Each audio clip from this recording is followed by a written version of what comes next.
I'll tell you what. I think me and Xenox might be out of a job here. I've got to, you know what? Got to take the hat off and applaud that. Not a bad effort from someone who, you know, less than 2 years ago could barely put two words together on a broadcast. You're doing it now, guys. You've gotten the full circle. Play-by-play, color analyst, and now host. It's unbelievable, Raven.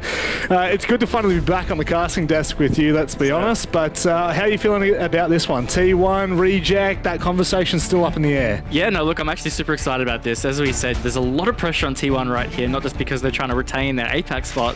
They're kind of the last hope in terms of keeping that balance of Korea and Japan in APAC North. If they manage to lose here and actually not win that third place decider, well then of course that's what the case will be. But look, I think this is a really solid starting map. We were kind of talking about the veto earlier on the desk, and Oregon seems like it's going to be a strong map for reject. So this could be a really telling sign for the series right out of the gate.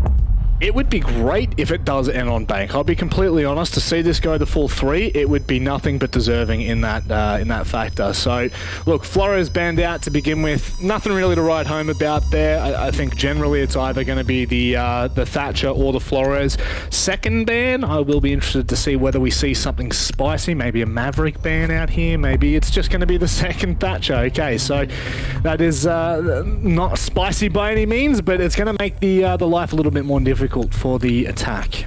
Yeah, look, definitely good bans for Oregon. Very traditional. You know, that Thatcher is almost always out. And Flores in particular, you know, ever since he got introduced, those Rotera drones in particular, very strong on Oregon. Lots of shield positions, particularly on Laundry, for example, that you would commonly hold. They can be absolutely shredded by those Rotera drones. So getting that out of there is a good play. And then even these remaining bans here, Manic, the Clash and the Mirror, both fairly standard for Oregon. Clash, quite the nuisance in a lot of sites on Oregon, so just get that out of there and not have to deal with it. Well, I guess, you know, there's so much use for a Clash on Oregon. You think about all the different sites that he can be, that she can be viable on, and I do think that it is something that it's part and parcel with Oregon. You can generally see it, but whether it does stick or not is always an interesting one. So no Clash at all, no Mirror. Intel going to be a little bit squandered there on the defense, which of course T1 are starting out on. Are we going to see a Glaz hard picked here? No 6-pick. There's no cap. Surely not. Ooh. We are? Love it. I love seeing a bit of Glaz, not going to lie.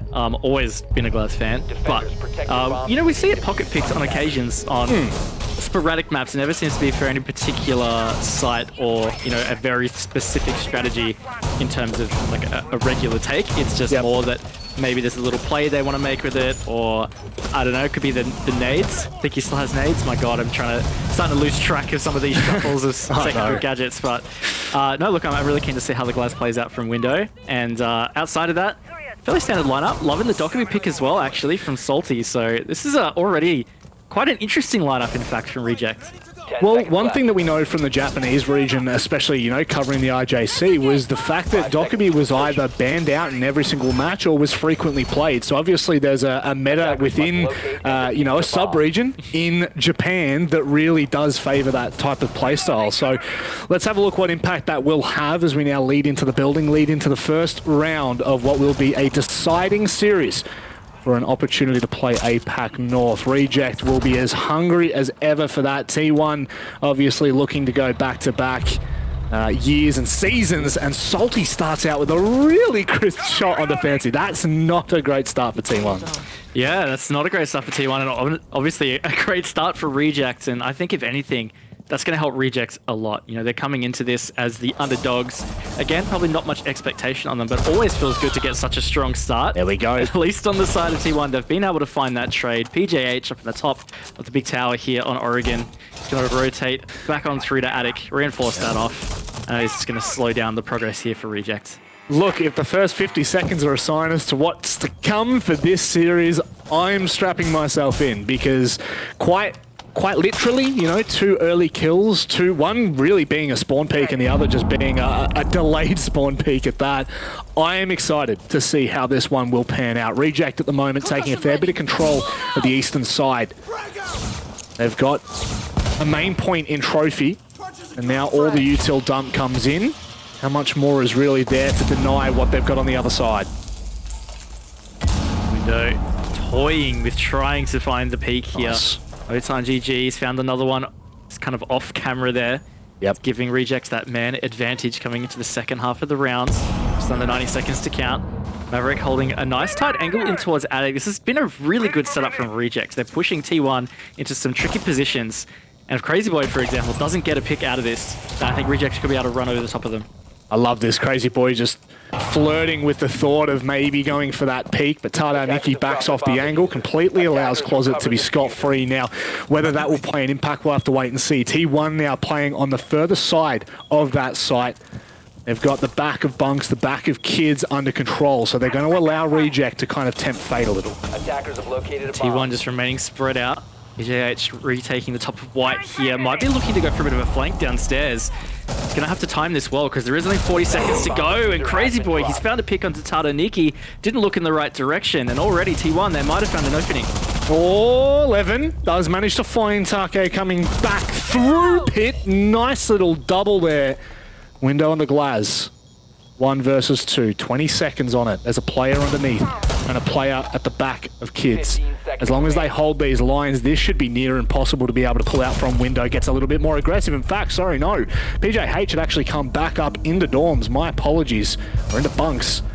And that's a really nice start there for T1. It is, especially considering there was a couple of instances in that round they were pushed to the back foot. They lost that opening pick, and then in the mid round as well, it felt like Rejects really had good control around site. They'd set themselves up in trophy. They had some line of sights with the Maverick. They'd really cut that rotate through games in the attic doorway and even in towards kids from that rotate. So it felt like Rejects were about to kind of lock that in, but it looked like a poorly timed and miscalculated initial push through to attic. Saw that diffuser go down, and at that point, T1 really capitalized, so big credit to T1 to pull that one back. Now look, I don't like to really divert attention too much. However, there is also another important match being played simultaneously right now. It's between The Last Dance and Team Bliss. It is on the third map, remembering there are no second chances for the South teams. There are 8 teams and only 2 spots for that South promotion. And The Last Dance are 5-2 up on Coastline right now. If you do want to go and check that out, twitch.tv/Cthulhu ANZ. I don't know how to spell Cthulhu, so don't even ask me, but you can look it up online. I do know how to spell it. It's more of a meme, but I'm not going to spell it out on stream. 10 seconds left before insertion. I'll do it for you. CTHULHU. There we go. I hope I got it right now. You did. And with an ANZ on the end. No, you did get that right. So yeah, there, I believe the ANZ boys are covering that one. So if you do want to keep up to date with what's going on there, it's also an important match with equal kind of stakes to it as Reject and T1. However, right now, this is literally to secure a place in North. And I got to say, of every player's name that I think I've ever cast, Tardaniki, it rolls off the tongue in such a beautiful way. Yeah, it definitely is one of those kind of satisfying names. I've also always loved No Time GG as well. Yeah. Like, it feels like just even a bit of banter right in the name. Yep.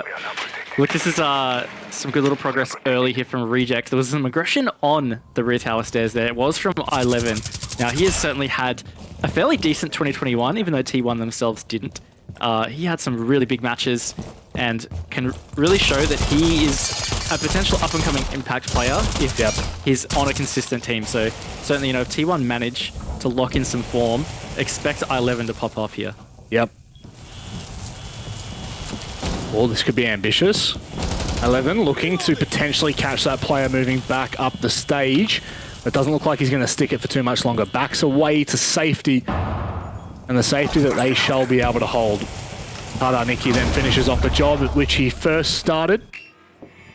T1, for all intents and purposes, that's a bit of an unfortunate timing on the Seavorth there for Fancy, but regardless, it does, I guess, push Window back off at the angle and ensure that he's playing a little bit more passive now. Reject time is starting to dwindle a little bit. They definitely need to ensure that there is some pressure being put toward T1 before that minute cracks the mark.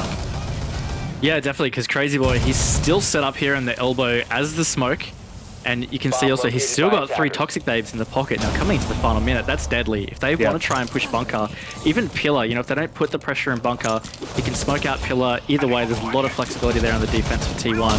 So this really is starting to be a crunch time for Rejects. They need to find an opening and get themselves into some nice deep positions. Oh, not too bad. They've taken laundry control just for now, but they've got a little bit more to do. No time goes down, but is immediately picked back up, but it won't make a difference because T1 is absolutely annihilating Reject on this take. They have been given nothing, not a single inch anywhere on this map. Salty and Window fall before I can even get their names out of my mouth. What a round from T1 on the basement defense.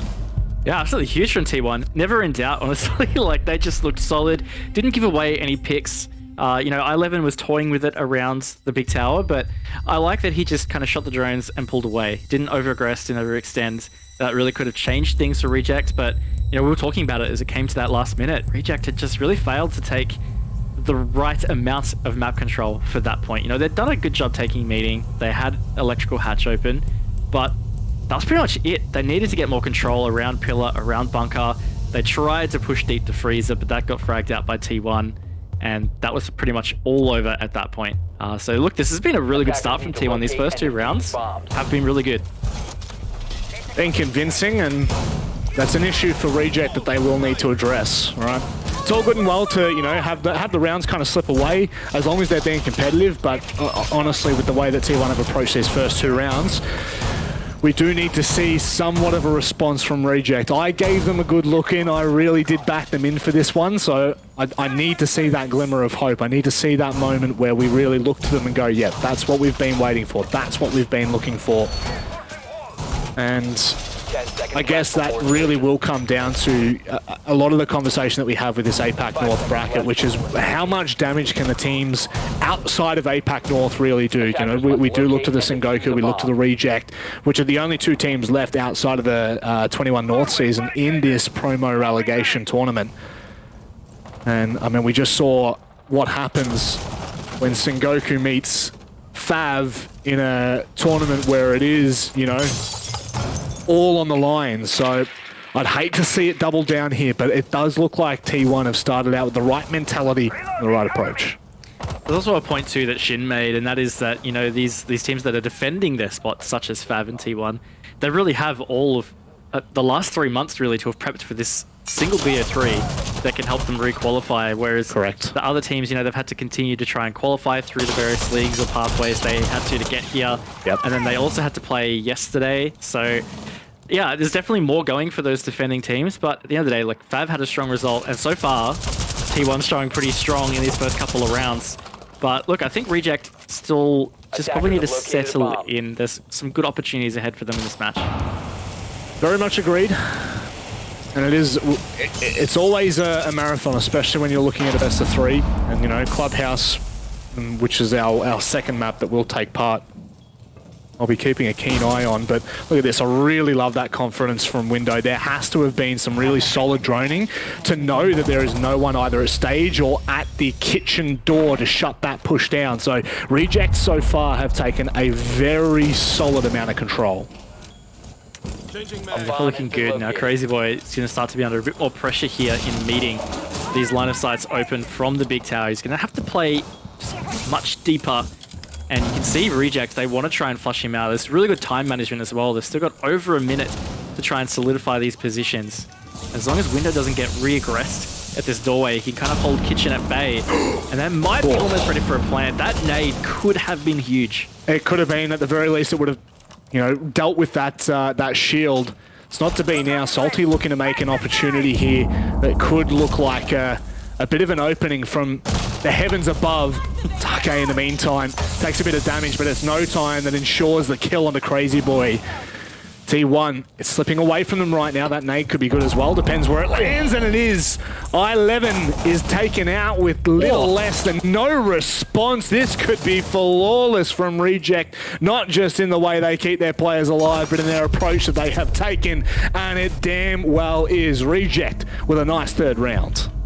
All right, take that. Flawless round from T1, answered straight back with a flawless round from Reject. Well, that's really just thrown it back in our face in terms of the confidence we'll have in T1 after those first couple. And I think that's just great from Reject to be able to kind of weather those and then just relax themselves and take it as they come. Because, you know, that site can be a little bit difficult to attack at sometimes. Just require some good timing in terms of time management, working together and coordinating, just to make sure you don't overstep, because it can be very easily caught off guard by some of those defense positions. Hey, look, they just did a great job, won a lot of their gunfights, and here they are. And that could spark a bit of momentum. That looked very clean from them, and they're going to get another shot at Kids Dorms, which, mind you, back in round 1, did look pretty good for the better part of the first kind of 2 minutes of that round. Yeah, and that's we've always talked about, there's 3 phases in a round. There's, phase 1, which is obviously things like your spawn peaks, your droning, making sure that you've covered exactly what you need to when you're approaching that building. Then you've got phase 2, which is doing a lot of the util damage. It's making sure that you've got your rotates and setting yourself up for success. And then there's phase 3, which is just balls to the wall aggressive. It's every important 1v1 or 2v1. It's all of the fights that take place that really determine the round. And for all intents and purposes, Reject actually did a fantastic job in the first 2 phases. It was just when it got to that final 30 seconds, 45 seconds that T1 managed to double down and bunker in. So that's probably where I'm looking at right now. If they can replicate that same success in the first 2 minutes, I think that they should be able to set themselves up. But T1, no slouches, and they're very aggressive in the opening 30 seconds. Very aggressive. Really want to try and find this opening. We saw I11 toying with it the last couple of rounds as well, but they don't seem to want to hard commit it. So see whether it pans out. Doesn't look like it. Reject just being very procedural here. This is almost exactly how they began that first round. And PJH, he's actually still sticking to his post here. It doesn't look like Reject are at all aware of it. So this could be a little bit of a catch from PJH. Might be going for this run out. Oh. He whiffs though. Oh my god, PJ Hayes, really unfortunate not to find anything there. It was a really decent play, and I really enjoyed the kind of setup for that from T1, allowing him to be in that small tower and then utilizing it to perfection. Reject now. They're going to take their time in dealing with this utility. We're now into phase 2, and it's almost on the mark. But it starts to initiate. There's a player over, and they're going to be careful. If that C4 gets stuck on the ceiling, I don't know whether it would have mattered. Tata Nikki was watching it pretty closely, but it's always something you're going to be careful of. Sometimes just a small little oversight can really cost you.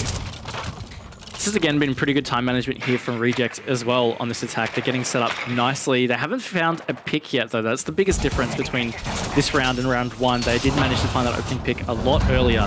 But regardless, they're doing a really great job with this progress. They're about to get this hard breach open, and there it is. The opening pick goes to the hands of Reject. Fancy off the board. He hasn't had much of an impact at the moment.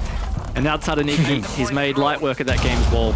And you can see how attentive they are to that position, because it was almost one of the pitfalls for them in the last round. I11 has been able to take down Salty, which is the Maverick. However, they've got all of their T's crossed at the moment in terms of that hard breach, so it should be somewhat okay. They'll start to deal with these players on site.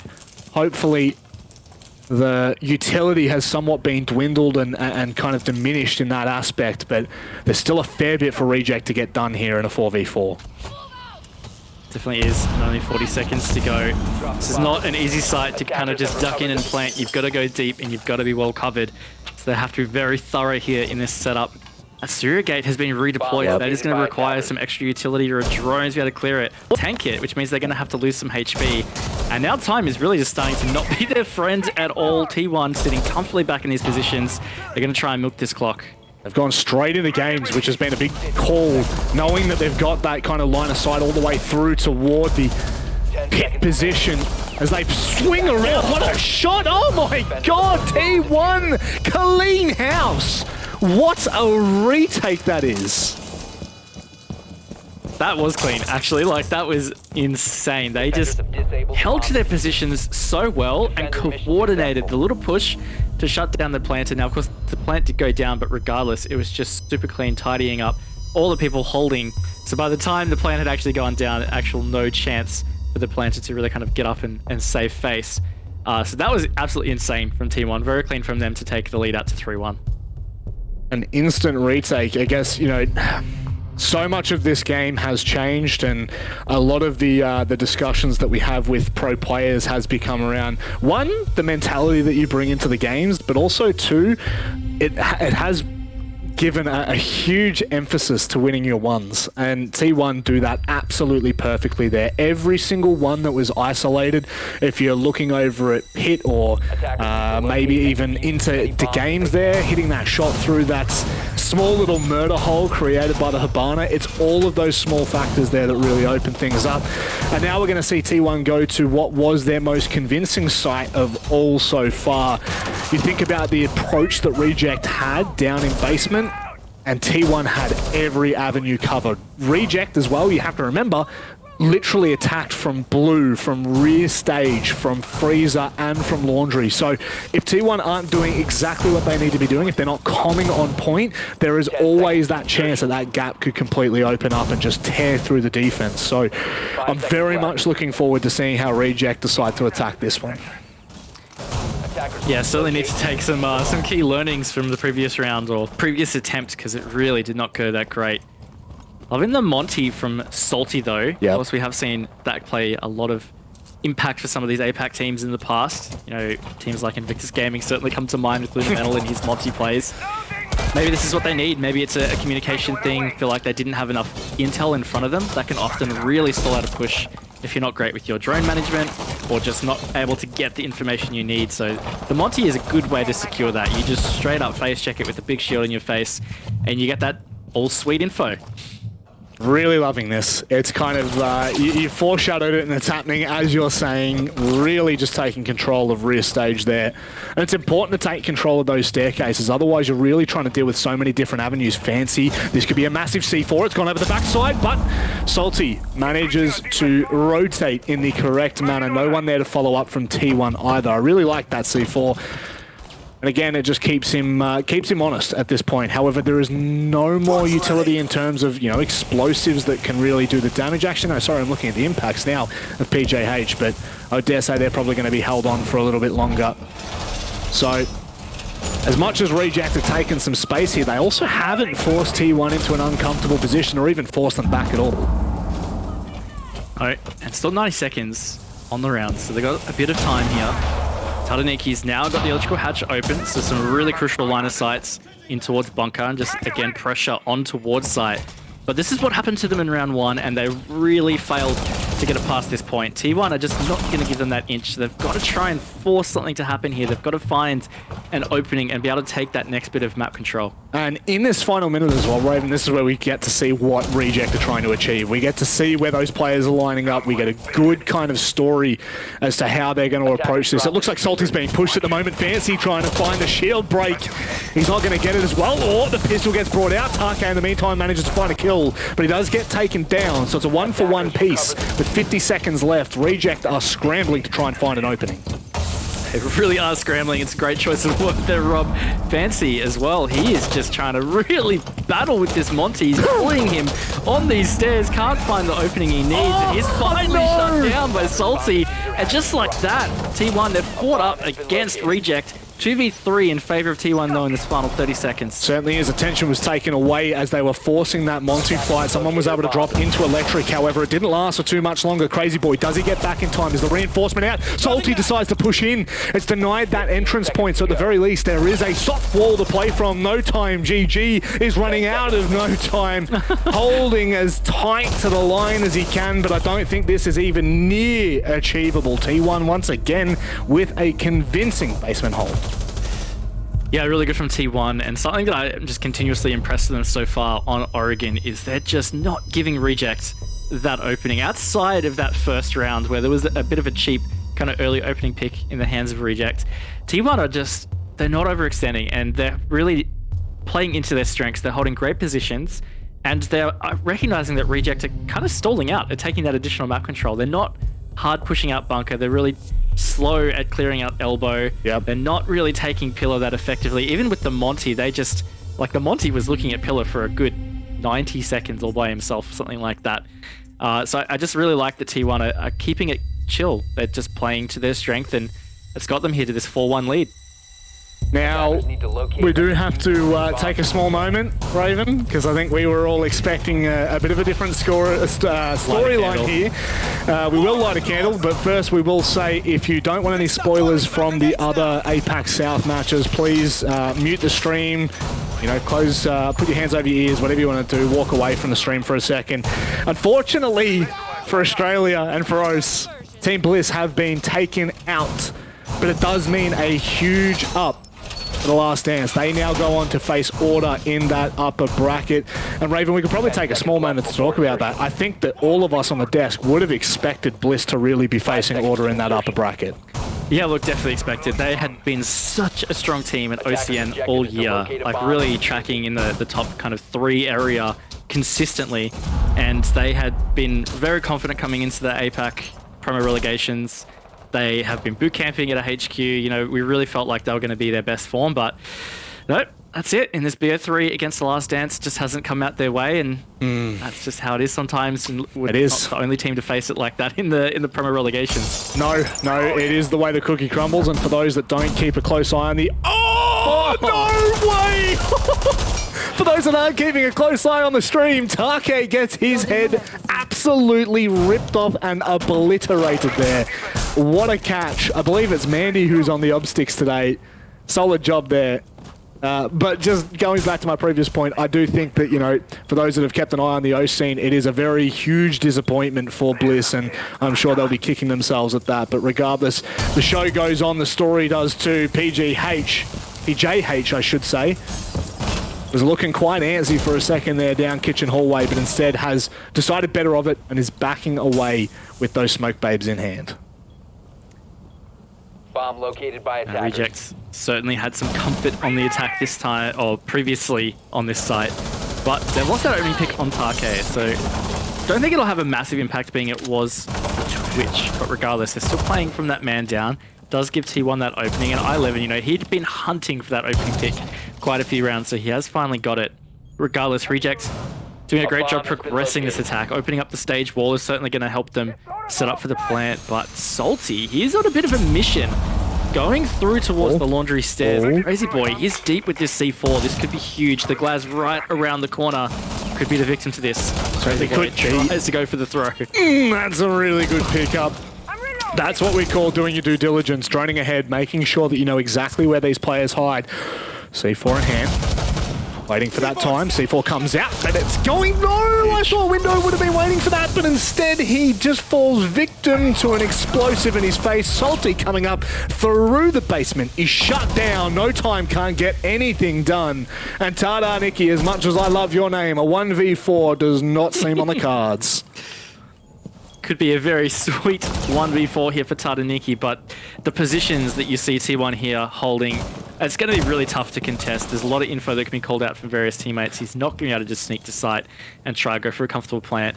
Also only has just under 20 seconds. It's yeah, it's going to be rough.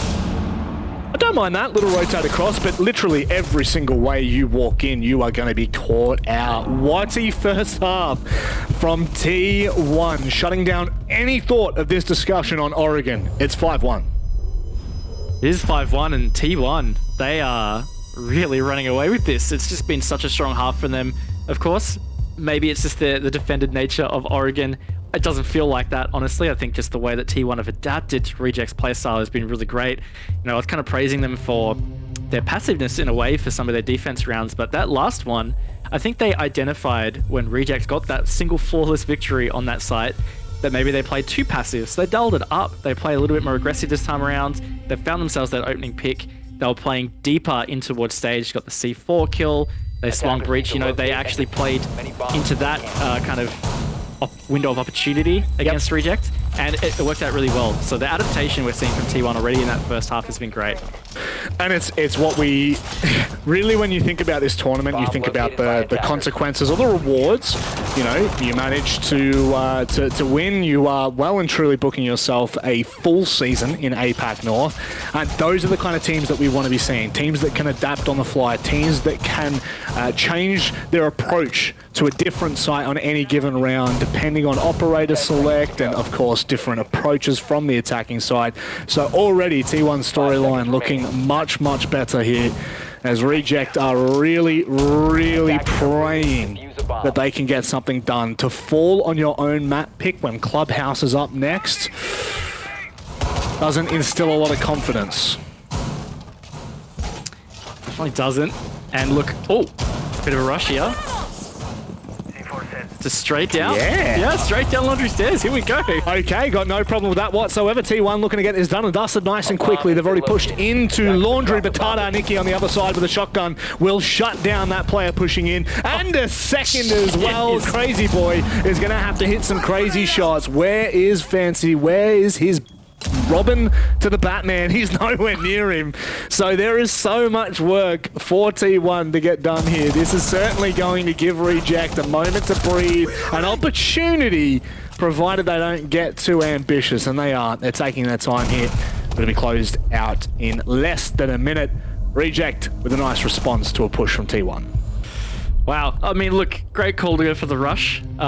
Maybe they felt just being the first defense round in particular could catch them off guard. And look, they got a fairly clean entry to Laundry. They just lost those gunfights. Could have maybe gone a different way if those opening picks obviously went their way, but I don't think that's going to be too much of an issue for T1. Always good to try. They could have been at 6-1 match point off a cheesy little rush, but not to be. They've still got a fairly big deficit to carry ahead. They do indeed, and I would dare say with T1 taking that first approach, they're probably going to sit back on their laurels a little bit more now, and maybe you know, with that 3-round lead, they've got time to play. But we've seen this kind of fall by the wayside many times before. I'm thinking about yesterday. I believe it was actually the Sengoku match.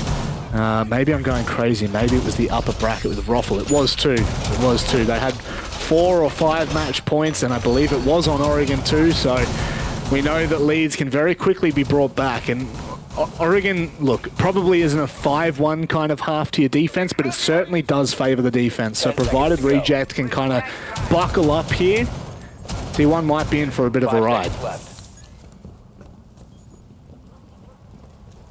Attackers must locate Might and just defuse be. the bomb. This is a very important round for Reject because obviously they need to stop T1 getting to match point. Only 2 rounds in it so far for Reject. If T1 managed to get this one, they're going to have to get 4 consecutively just to save it, which just feels like it would be unlikely at that point. So, time to dig deep. Got a Blackbeard on the side of T1, and we've already seen Blackbeard feature a little bit in the earlier series. Yeah. It's PJH's turn to bring the face shield.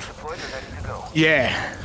Yeah, it was Yahoon, I believe, that was bringing it for Sengoku, and it really did not favor them whatsoever. There is clearly a lack of intel there from T1, worried about that small tower run out, because from what I can see, there was not a single player over there. So very clearly, they just need to be a little bit cautious, and they're taking their time on each of these approaches. Within the first minute, they've been able to deal with that kind of util that sits across every single time in Trophy, but it's not so much a one objective, if you will. Reject aren't holding it. They're sitting back and waiting for that to happen. Certainly are. Not going to over-aggress right here. This is a good angle for PJH to hold, though. You know, he can really cut off games. And if they try and peek, he's going to have that millisecond advantage with that face shield to kind of win those gunfights and really hold the angle. But T1 going to have to start progressing this a little bit, and that they do. Fancy's going to start using these Selma charges to open up the wall. There's an aggressive player on the other side with a C4. Not caught out by T1, but it doesn't really matter. And actually, he's caught out by T1 completely. Yep. Fancy gets the pick onto Salty, and just like that, T1 with the man advantage. Certainly is. They're going to try and double down now. Fancy a little bit lucky to be alive there. C4, I believe that was, coming down and not really playing the full impact that I'm sure Reject would have been looking for. Also, that Smoke Babe hasn't forced him back off the angle whatsoever. Who is that all the way down by Showers Corridor? It's actually Tadar Nikki, trying to find himself in a bit of a cheeky position. It's not really going to pay anything just yet because T1 are nowhere near him. And things kind of slow back down here as they look for that opening. Fancy manages to shut down Window as well, who is proned behind the couch. Located by attackers. Jeez, T1 just running over the top of Reject now. 40 seconds to go. Only 2 defenders left on site. I11, he just cleans up Take like he's nothing. And no time GG. He's got 5 players to find, and it's going to be rough, and he's not going to have a shot. It's T1 with a flawless, moving themselves to match point here, Manic. Yeah, expected, honestly, with the way that we saw T1 in that first half. This has been nothing short of a dominant performance so far. And I mean, we're only getting started in this series. This is map 1. This is Reject's map pick as well. I do need to stress that for the viewers at home. This is insane. I mean, expected Reject to really be able to put up a fight here, but T1 has pretty much just shut them out completely. And I think we were kind of sitting back going, oh yeah, like we're looking at the map picks, we're looking at the vetoes, and it kind of feels like, you know, it was pretty even. Coming into this, Reject had a 2-1 record on Oregon, whereas T1 had a 2-3 record. So, you know, stats do show that Reject probably would have a much better fare on this, but it's just not the case. And I think that it's always a big discussion point that we have surrounding a team like T1. They're from APAC North, so the level of competition is much higher than it is for Reject, who plays only in the RJC, RJL, I believe. So it can be quite deceiving. Regardless, T1 are well and truly showing us why they deserve to be back in APAC North, and provided this continues to go in this direction, they will be.